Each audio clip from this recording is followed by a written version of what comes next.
Okay Telugu view పాయింట్కి తిరిగి స్వాగతం. పాలక్కాడు ఉప ఎన్నిక 20వ తేదీ కేరళలో జరగబోతుంది. 13వ తేదీ వయనాడులో చిల్లకర్రలో జరిగినాయి. కానీ ఆ ఎన్నిక అంత ఉత్కంఠత లేపల.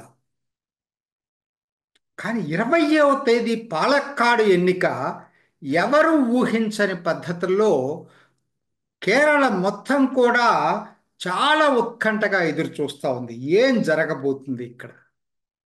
కారణం ఒకే ఒక్కటి. అదేంటో చెప్పే ముందు మీకు అసలు గత 3 అసెంబ్లీ ఎన్నికల్లో పాలక్కాడు ఓటింగ్ శాతం ఒక్కసారి చూస్తే మీకు ఓట్ల శాతం మీకు అర్థమవుతుంది. అసలు పాలక్కాడులో ఎట్లా ఉన్నాయి ఇప్పుడు పరిస్థితులను తెలుసుకోవటానికి అదొక బేసిస్. 2011 నుంచి 21 వరకు ఈ 3 అసెంబ్లీ ఎన్నికలు చూసుకునేటట్టయితే సిపిఎం 20% నుంచి 35%కి పెరిగింది. దాదాపు 50,000 పైన ఓట్లు వచ్చినాయి పోయిన అసెంబ్లీ ఎన్నికల్లో. అదే సిపిఎం కాదు, బీజేపీకి క్రమక్రమేణా పెరుగుతూ వచ్చింది 20% నుంచి 35%కి. అదే సిపిఎం 36% 2011లో వచ్చింది. 2021కి వచ్చేసరికి కేవలం 26% ఓట్లు మాత్రమే సంపాదించి 3వ స్థానానికి వచ్చింది. కాంగ్రెస్ ఈ 3 సార్లు విన్నరు. 2011లో 42%, 16లో కూడా 42%. కానీ 21లో ఓట్లయితే ఎక్కువ వచ్చినాయి 54,000, కానీ ఓట్ల శాతం రీత్యా తగ్గింది 38%, 4% తగ్గింది. జరిగింది ఇది. అంటే మీకు ఒకటి దీన్ని బట్టి మనకు అర్థమవుతుంది ఏంటంటే సిపిఎం మూడో ఫోర్స్గా ఉంది అక్కడ. ఈసారి ఎన్నిక కూడా అంతే. ఇది బీజేపీ వర్సెస్ కాంగ్రెస్ పోటీ ఇది. కోర్స్ పినరాయి విజయన్ తన శాయశక్తులు ఒడ్డుతున్నాడు, ఎప్పుడూ లేనిది. మొన్న 2 రోజులు పాలక్కాడ్లోనే తిష్ట వేశాడు విజయన్. బీజేపీని టార్గెట్ చేశాడు టోటల్గా. ఏంటంటే ఎట్లయినా సరే బీజేపీని ఓడించాలి ఏదో విధంగా. అందుకని చెప్పి మధ్యలో హవాలా ఒకదాన్ని తీసుకొచ్చాడు, దాని ద్వారా దాన్ని అప్రతిష్ట పాలు చేయాలని చెప్పి. తర్వాత ఇంకా రకరకాలు విన్యాసాలు చేస్తూ వస్తున్న డబుల్ ఓట్ ఇష్యూ ఏమైపోయిందంటే పాలక్కాడు జిల్లా అధ్యక్షుడికి 2 చోట్ల ఓటు ఉందట. వాళ్ళు చెప్పేది ఏంటంటే మేము ఎలక్షన్ కమిషన్కి రిప్రజెంట్ చేసినా వాళ్ళు యాక్షన్ తీసుకోలేదు అనేది. అంటే ఈ పాలక్కాడుతో పాటు ఆయన ఎక్కడో పక్కన ఉంటాడు విలేజ్లో, ఆ విలేజ్లో కూడా ఓటు ఉందట. దాన్ని పెద్ద ఇష్యూ చేశారు. తర్వాత బీజేపీ ఏం చెప్తుందంటే అసలు 20,000 సిపిఎం ఫేక్ ఓట్స్ ఈసారి ఎన్రోల్ చేసిందని చెప్తుంది. దాని మీద ఎలక్షన్ కమిషన్ యాక్షన్ తీసుకోలేదు. అన్నిటికన్నా ఇవాళ ఈ పాలక్కాడు ఎన్నికల్లో ప్రధానమైంది ఏమైపోయిందంటే అందరు అభ్యర్థులండి.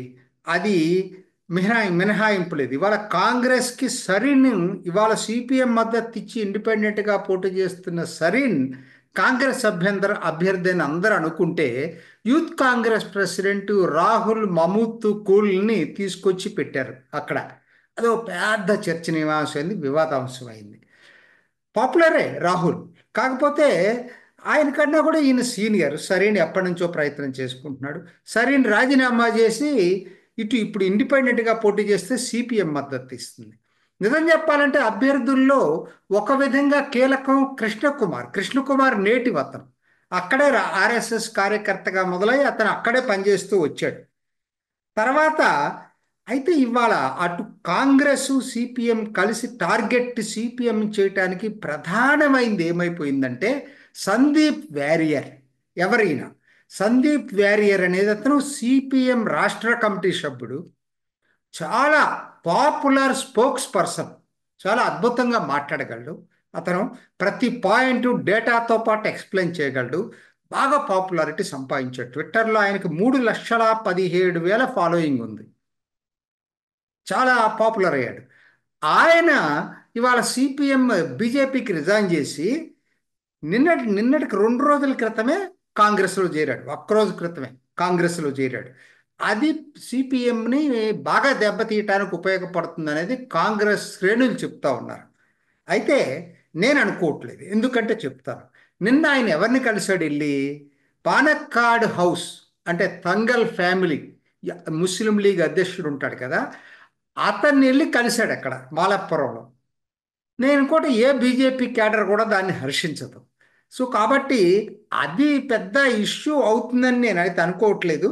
అది మొత్తం మీద మాత్రం మీడియాలో పెద్ద పాపులారిటీ వచ్చింది. ఎందుకంటే పాపులర్ ఫిగర్ కదా ఆయన. బీజేపీ నుంచి ఎన్నికల ముందు ఇప్పుడు కాంగ్రెస్లో చేరటం అనేది, అది దాన్ని వాళ్ళు అడ్వాంటేజ్ తీసుకోవాలని చెప్పి చూస్తున్నారు. రెండో ఫ్యాక్టర్ చాలా మందికి, అది ఒకవైపు సందీప్ వారియర్ అయితే, కె మురళీధరన్, కరుణాకరన్ కొడుకు, లేట్ కరుణాకరన్ కొడుకు, అఫ్ కోర్స్ పద్మజ ఆ అమ్మాయి కూతురేమో బీజేపీలో చేరింది ఇప్పుడు.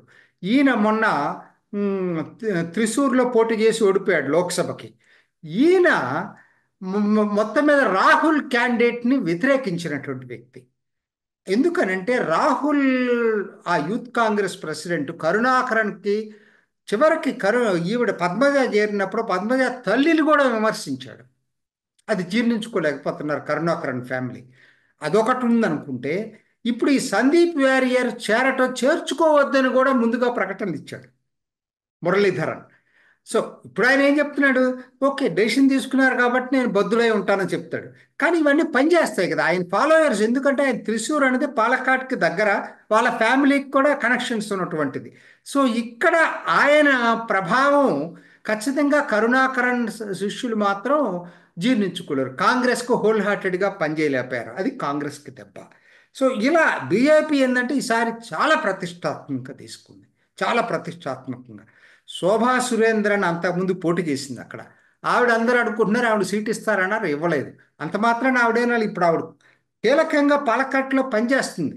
రాష్ట్ర అధ్యక్షుడు సురేంద్రన్ అక్కడ దాదాపు 15 రోజుల నుంచి అక్కడే తిష్ట వేశాడు.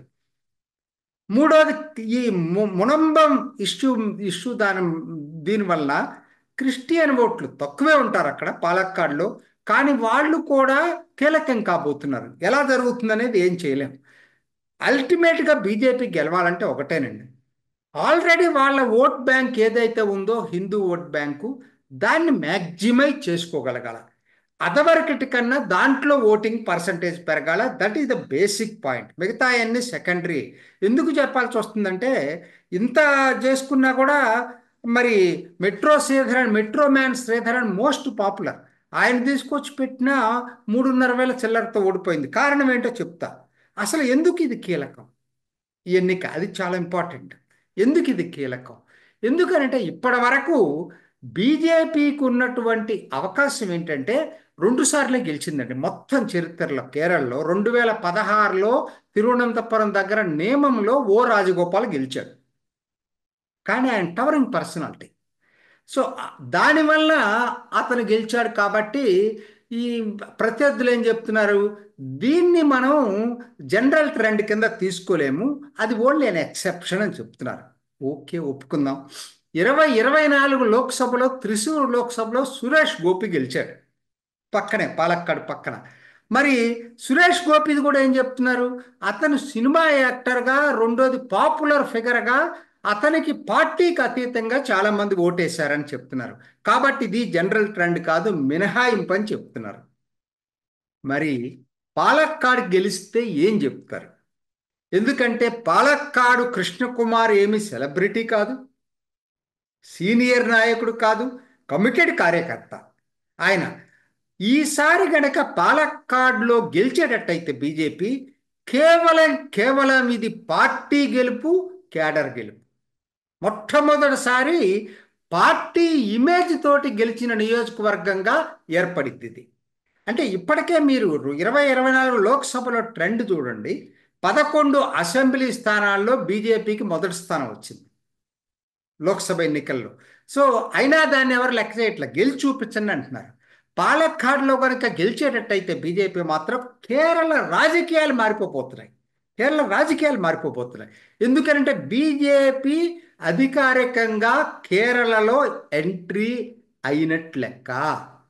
ఎందుకంటే అంతకుముందు వేరు, అసెంబ్లీలో పార్టీ ద్వారా గెలిచినట్టు, అభివృద్ధుల ద్వారా కాకుండా పార్టీ ఇమేజ్ తోటి గెలిచిన మొట్టమొదటి నియోజకవర్గం కాబోతుంది పాలక్కాడు. గ్రౌండ్ లెవెల్ సిచ్యుయేషన్ చూస్తే గెలిచే అవకాశాలు ఎక్కువగా ఉన్నాయని అందరూ చెప్తా ఉన్నారు. ఒకే ఒక్క కారణం కావచ్చండి, ఓడిపోవటం అంటూ జరిగితే ఇప్పటి వరకైతే కాంగ్రెస్ ఈ ఫిరాయింపులు రకరకాల కారణాలతో కాంగ్రెస్కి అనుకూలంగా లేదు, సిపిఎం ఎటు అనుకూలంగా లేదు, ఎంత అధికార యంత్రాంగం ఉన్నా కూడా.